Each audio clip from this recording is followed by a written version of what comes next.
pastor àfáà gbogbo náà náà tún gbowó. Yes, oògùn owó wà. Yes, Afa. Yeah. Ahmed. Ṣé nǹkan tó ń jẹ́ oògùn owó wà? Yes, oògùn owó wà. Oògùn owó pọ̀ lóríṣiríṣi. Oògùn owó yẹn àwọn kan wọ́n ti máa ń ṣe ní ayé jọjọ. Bó ṣe ọkọ mi ní but mi ò mọ̀ pé oògùn owó ló ń ṣe. Ọkọ yìí ni oògùn owó ló ń ṣe. Bí kan ni wọ́n gbé yàn, wọ́n jí ọmọ gbé, wọ́n gbé gbálẹ̀ lórí, wọ́n pe orúkọ yẹn ọmọ yẹn, wọ́n bá ti pe orúkọ wọn máa jábọ́ wálẹ̀. Oògùn owó kan nìyẹn. Oògùn owó kan nìyẹn. Yeah. Oògùn owó pọ̀ lóríṣiríṣi. Èyí tó involve, ó kàn wà involve different way ni. Ọ̀nà míì wà tó já sí pé wọ́n lọ jí ìyá gbé, àgbàlagbà náà máa lò. Ẹlòmíì dẹ̀ ní ọmọ kékeré náà máa lò, ẹlòmíì ọkùnrin náà máa lò, obìnrin náà máa lò. So oògùn owó yẹn pọ̀ lóríṣiríṣi tó já sí pé wọ́n lò. Àwọn pásítọ̀ àfáà gbogbo náà sóògùn owó. Àwọn àfáà náà. Àtàfáà àti pásítọ̀ everybody ló sóògùn owó. Báwo ni ṣe tiwọn? Gbogbo àfáà tó bá ní ọ́fíìsì tó ń rìn nǹkan mọ́ bí ọ́fíìsì ẹ̀, àwọn Yorùbá ló máa parọ́, wọ́n máa ní awọ́rò. Bóyá ó ní ọ́fíìsì sìn, ó ń dáhùn yẹn lò. Ẹ máa rí èrò tó máa lọ sínú ibẹ̀ lójoojúmọ́ pé àwọn fẹ́ lọ wo fújọ́, àwọn fẹ́ sí kíní kan. Ogun yẹn àlùjọ̀nnú kan ni tán gbé síbẹ̀ tó ń pro tó mọ̀ pé tó bá yọjú síbẹ̀ owó náà ló máa gbà náà. So oògùn owó ni? Oògùn owó ni náà. Bẹ̀ tí wọ́n wá yí bàtà fẹ́ twist ẹ̀, wọ́n pè ní àwọ̀rò. Àwọ̀rò. So òun máa kó àwọn èèyàn wá fún ẹ. So bí àwọn tó bá wà ládùúgbò yẹn kí ni ẹ̀ máa wá sí ẹ lọ́kàn pé àfáà yẹn máa ló ń try o tó bá báyàn wò nǹkan báyìí nǹkan yẹn máa da bó ṣe rí ní ẹ̀kíní kan. So ó mọ̀ pé wà lọ síbẹ̀. Bẹ́ẹ̀ náà dẹ̀ ni àwọn pásítọ̀ náà lò tiwọn. Àwọn pásítọ̀ àwọn lọ́pọ̀lọpọ̀ wọn náà táwọn náà ń rí nǹkan mọ́ bí church. Kò sí pásítọ̀ kò sí ọ̀pọ̀lọpọ̀ pásítọ̀ lórí nǹkan mọ́ bí inú church yẹn. Bí kọ́ máa rí kí ni? Èmi lè rí ẹlẹ́dẹ̀, èmi lè rí odidi èèyàn síbẹ̀, gbogbo àná là ń rí. Ọlọ́run ò fẹ́ bẹ́ẹ̀ àríwá o. Kò sí nínú iṣẹ́ ìsù nínú. Kọ́ máa rí kọ́mọ́lá àbí? Rí orí ẹlẹ́dẹ̀ mọ́nú bẹ̀, rí ẹlẹ́dẹ̀.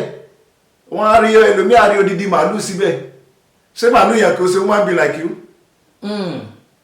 Èèyàn náà nìyà, ẹlẹ́mìí nìyà. Wọ́n á rí mọ́bẹ̀ lóye, ẹlòmíì á rí. Mo ti wo fídíò kan nínú YouTube. Pásítọ̀ gangan ara wọn mẹ́bẹ̀ ó dẹ̀ pa wọ́n dẹ̀ rí mọ́ bí middle church abáwọnú YouTube dáadáa máa rí wọ́n padà mú at the end of the day wọ́n padà á detect pé pastor yẹn ló ṣiṣẹ́ yẹn ìyẹn náà oògùn owó ni. Oògùn owó náà yẹn náà. Torí pé ó ní iye èrò tó máa wọnú church yẹn àwọn tó bá wọnú church yẹn tó ń wọnú church yẹn lójoojúmọ́ ṣe gbogbo náà fẹ́ máa fún pastor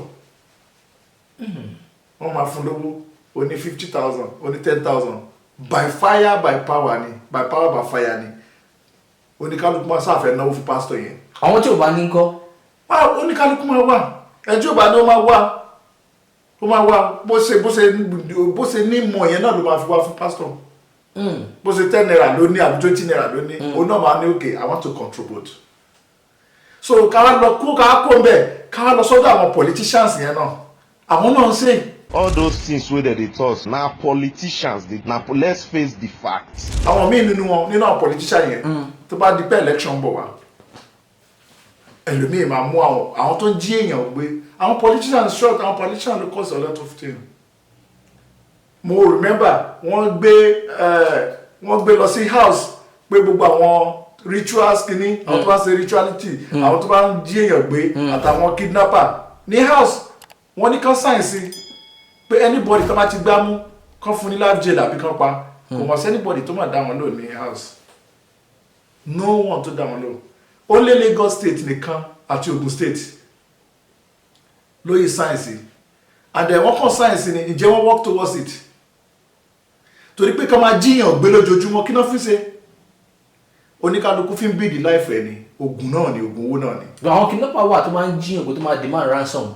Àwọn kidnap àwọn yẹn elébi làwọn yẹn ọ̀tọ̀ àwọn yẹn wò pé bó làwọn ti fi jẹun àwọn yẹn ọ̀tọ̀ nìyẹn punishment àwọn yẹn ọ̀tọ̀ tún nìyẹn wọ́n dàbà tàwọn tó jíyàn gbé gangan tábà wo gbogbo ìlú especially irú ọ̀nà Abẹ́òkúta sí tábà lọ síbẹ̀ sí ọ̀pọ̀lọpọ̀ picture àwọn tó ibẹ̀ ní headquarter wọn ẹ̀ rí i pé wọ́n mú ẹlòmíì wọ́n á gé ọ̀yẹ́ wọ́n á jẹ́ ẹlòmíì gbé tẹ́ bá wọnú tó ń gùn ọ̀n tẹ́ bá jí èèyàn gbé tẹ́ bá máa gbọ́ wọ́n lè jẹ́ láti Abẹ́òkúta náà ti wá from Abẹ́òkúta wọ́n á jí èèyàn gbé lẹ́kọ̀ọ́ oògùn owó náà ni kí o lọ ní àdúgbò kó fún èèyàn lówó kẹ́ni ẹ́ disappear tó bá di lóru gbogbo àwọn oògùn owó yẹn ó pọ̀ lóríṣiríṣi tó yẹ pé wọ́n ń ṣe táwọn yẹn ń ṣe tán fi ṣe àwọn àgbàlagbà yẹn náà táwọn yahoo là ń pariwo náà àwọn ọ̀pọ̀lọpọ̀ àwọn àgbàlagbà yẹn náà ṣe. àwọn tí dàbí àgbàlagbà kílẹ̀ mí àwọn àwọn èèyàn ńláńlá ìmí tó ti lówó tẹ́lẹ̀ tó ti sọ pé ókè owó tó ní ìgbà tán kò sẹ́ni tó máa gbọ́ pé owó máa tán láyé náà ẹni tó lo mọ́tò tẹ́lẹ̀ tó kọ́lé tó bá lọ bá babaláwo pé tó wọ́n máa lówó ìmọ̀ tán babaláwo máa sọ pé the next thing tó máa ṣe ni pé we need human being score bẹ̀lú náà ti máa wá kíní àbíkọ́ sọ pé àwọn onídìí odidi èèyàn àwọn babaláwo yẹn náà ló wọ́n bá ti rí wọ́n máa ṣe ògùn ẹ̀ fún wọn so kówó yẹn má bàa fi tán so that's the problem tí a wà pẹ̀lú ọ̀rọ̀ ológun owó ni ogun owó pọ̀ lóríṣiríṣi ní Nàìjíríà tó yẹ pé everybody kò gbọ́dọ̀ fọ́ sọ́yà pé òun lè jáde anyhow ní Nàìjíríà. So you have to be very careful. You must be careful. But kò dàbí Europe mi bàtú yẹ pé you can go out anytime lóru ni láago kan ní aago mẹ́ta ni you can go out bẹ̀ ní Nàìjíríà wáyé tó fún bó ló fẹ́ lọ tó bá jíyàn gbé ní ẹ̀ for life the next one máa slice èèyàn sí wẹ́wẹ́ ni wọ́n á slice èèyàn sí wẹ́wẹ́ wọ́n á dẹ̀ fi lò tó fẹ́ sí wọ́n á fi wọ́n lò tó fẹ́ lò oògùn owó nìyẹn gbogbo àwọn àgbàlagbà tó ti lówó lọ́wọ́ yẹn ọ̀pọ̀lọpọ̀ wọn so gbogbo àwọn tó wá ń ṣògùn owó yẹn náà láti jọjọ́ yìí wọn bọ́n ṣe ṣògùn owó yẹn tó náà kó máa sí ìtò tó Dangote nínú wọn. dábẹ́ oògùn owó ní limit. kò oògùn owó yẹn ó ní limit kò gbogbo wọn bọ́n ṣe ṣògùn owó àti yahoo boys ni o àtàwọn tó ń jíyàn gbé ni o ta ló lówó tó Dangote nínú wọn. Ọ̀tẹ́dọ́lá yẹn náà ṣògùn owó parent yẹn lówó lọ́wọ́. So àfàkọ́tà mi ni pé owó Dangote ó clean nítorí ló fi ń pọ̀ sí. Of course everybody know you know me know everybody know gbogbo alamọ but I want you to know that oògùn owó wà dáadáa tán lò irú ẹ̀ ní ká máa gbọ́ pé wọ́n lò èèyàn for example ó ṣẹlẹ̀ ní Igbo land bọ̀bọ́ yẹn ti jáde ó ti wáṣẹ́ títí kò ríṣẹ́ ó lọ ó kọ lẹ́tà first class ló mú kúrò ní school tó wà accountant ni ó ṣiṣẹ́ dáadáa ó try ó kọ lẹ́tà sí bank ó kọ lẹ́tà sí many company kò ríṣẹ́ so àwọn ọ̀rẹ́ ẹ̀tọ́jọ jáde school àwọn ẹ̀ ti ń wà òkè wọ́n ń lówó ọ̀dọ̀ wọn ló máa ń lọ wọ́n ń lo good car expensive car náà máa ń lò nígbà tó yá ó bá lọ bá àwọn ọ̀rẹ́ ẹ̀ pé ẹ help me àwọn ọ̀rẹ́ wa ní so máa dákẹ́ so máa ṣe secret ó máa ṣe ní secret ó ló máa ṣe ní secret àwọn ọ̀rẹ́ bá gbé lọ sí village kan nílẹ̀ Ìgbò mo mọ village yẹn bẹ́ẹ̀ mi fẹ́ dárúkọ village yẹn wọ́n gbé lọ sí village yẹn pàtó dé village yẹn ó pàdé ológun yẹn wá lókè tó wá bẹ́ẹ̀ ni pé àwọn máa kó lọ ra gbogbo nǹkan tó máa fi ṣe sacrifice yẹn àwọn ọ̀rẹ́ ẹ̀ ló kówó kalẹ̀ ìgbà tó máa kówó kalẹ̀ tí kíní ẹ̀ máa jáde sí mọ̀mọ́ rẹ̀ ló jáde sí. mọ̀mọ́ rẹ̀ ló jáde. mọ́mí ẹ̀ mọ̀mọ́ tó bí tọ́jọ́ ń dààmú every time every day mọ̀mọ́ ẹ̀ ló jáde sí. the next thing gbà nínú omi ni the next thing gbà tó máa wò pé bàbá yẹn gbébọn fún pípa ok tí bá pẹ́ nìyí ẹ tó máa jẹ́ kó lówó ni tó bá ti jáde kó fún níbọn. bó ṣe pé mọ̀mọ́ ẹ̀ báyìí ó ti sọ fún pé mọ̀mọ́ ẹ̀ ni bó ṣe pé mọ̀mọ́ ẹ̀ báyìí ó pé mọ̀mọ́ ẹ̀ lórúkọ tí mọ̀mọ́ ẹ̀ máa jáde báyìí ó fún omi yẹn níbọn ni bó ṣe fún omi yẹn níbọn báyìí mọ̀mọ́ ẹ̀ kú. so owó yẹn bá bẹ̀rẹ̀ sí jáde kọ́ńpì tó ti wá lọ tẹ́lẹ̀ tí ò rọ́nà lọ ìjọ tó pa mọ̀mọ́ ẹ̀ gangan ní báǹkì kan wá pè pé àwọn ọ̀fọ̀ ẹ̀ ní contract ó dẹ̀ máa jẹ́ assistant director ní báǹkì àwọn ìjọ tó ṣiṣẹ́ yẹn ẹ wo àwọn ọ̀rẹ́ ẹ̀ tó ń ṣe oògùn owó yẹn wọ́n ti kó sí problem oògùn owó nìyẹn many problem dáadáa táwọn yẹn ti ní. àbá bí ẹni bẹ́ẹ̀ sìn ó ti níṣẹ́ báwo ni láìfẹ́ máa wá. kò lè lọ ṣiṣẹ́ yẹn mọ́ torí pé iṣẹ́ tó ṣe oògùn owó tó ṣe yẹn sìn oògùn owó yẹn ló máa push ẹ̀ mọ̀mọ́ ẹ̀ tó lò yẹn mọ̀mọ́ ẹ̀ ló máa lọ gbé spirit mọ̀mọ́ ẹ̀ ló máa lò tó máa lọ gbówó wá oògùn owó nìyẹn. wọ́n gbówó wá. yeah. and owó yẹn ṣé wọn lè máa ná owó yẹn pẹ̀lú inú dídùn. òun fún rẹ̀ ó lè máa ná pẹ̀lú dúdú tó bá rírí àwọn kọ̀lígẹ̀ bẹ̀ tó bá dájókòó inú ò ní dùn. inú ò ní dùn. Yes. Wọ́n pọ̀ bẹ́ẹ̀ ní Nàìjíríà, wọ́n pọ̀ bẹ́ẹ̀ all over the world. Tó jẹ́ pé wọ́n ti lo oògùn owó bẹ́ẹ̀ lọ tó rà bẹ́ẹ̀ tó. So advice wo lẹ wá ní fún àwọn tó ń doubt pé ṣé oògùn owó àbí oògùn owó sí pé àwọn máa rò pé Nollywood ni film ni kò sí nǹkan tó ń jẹ́ bẹ́ẹ̀. No, oògùn owó wà ní tòótọ́, but you must stay with your God. You must stay with your God. Dúró tọ́ lọ́wọ́ ẹ̀ kọ́lọ́ kó fún ẹ lówó. I said it before, time tó ní kálukú máa lo ọ̀tọ̀ọ̀tọ̀ ni. My time is different with your time. Wait with your time. Wait for your time. Wait for your time. So àwọn tó ń dúró tó ti dúró for 5 years 10 years tó ti graduate.